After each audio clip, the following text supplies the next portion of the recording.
Assalomu alaykum, hurmatli kuzatuvchilar. Mana bugun navbatdagi Toshkent shahriga tayyorlangan yana bir kuxnyamizni qisqacha obzor bilan tanishib o'tamiz. Marhamat, o'zingizlar ko'rib baho berishingiz mumkin. Bismillah. Kechagina o'rnatilgan navbatdagi mebelimiz Toshkent viloyati Xonobod tumaniga Xonobod mahallasiga o'rnatilgan kuxnya shkafimiz. Ikkita kottejga yonma-yon aka-ukaga o'rnatib bergan mebellarimiz. Patsvetkalar ulangan. Mana bunisi bunda ham bir xil o'stiroq stol, kattagina ichlari polkalari keng qilib ishlangan. Mana bu joyda profillangan ikkita patsvetkaning shkafimiz, xolodilnik, duxovka, mikrovolnovka, push mexanizm, burchaklari katta tortma qilib ishlangan. Katta shkaf qilib ishlangan. Va pastki qismi ham shunday qilib burchalar unumli foydalanilgan.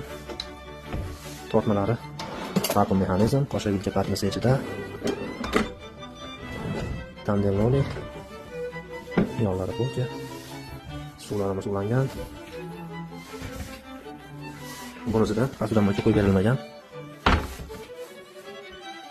Ikkala polka. Tepa qismlari ham katta qilib polkalar qo'yib ishlatilgan.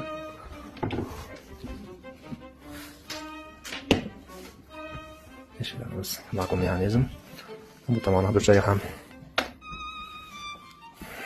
chiroyli polkalar bilan unumli foydalanilgan. Mana bu joyda sushilka,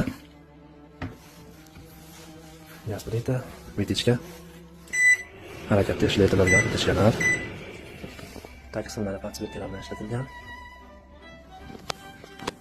Kimda shunday sifatli mebel kerak bo'lsa, xayrullo mebel savdoga zakaz qilishingiz mumkin. Inshaalloh chiroyli, sifatli va arzon narxlarda tayyorlab berishga harakat qilamiz. Xayr, sog' bo'linglar, salomat bo'linglar.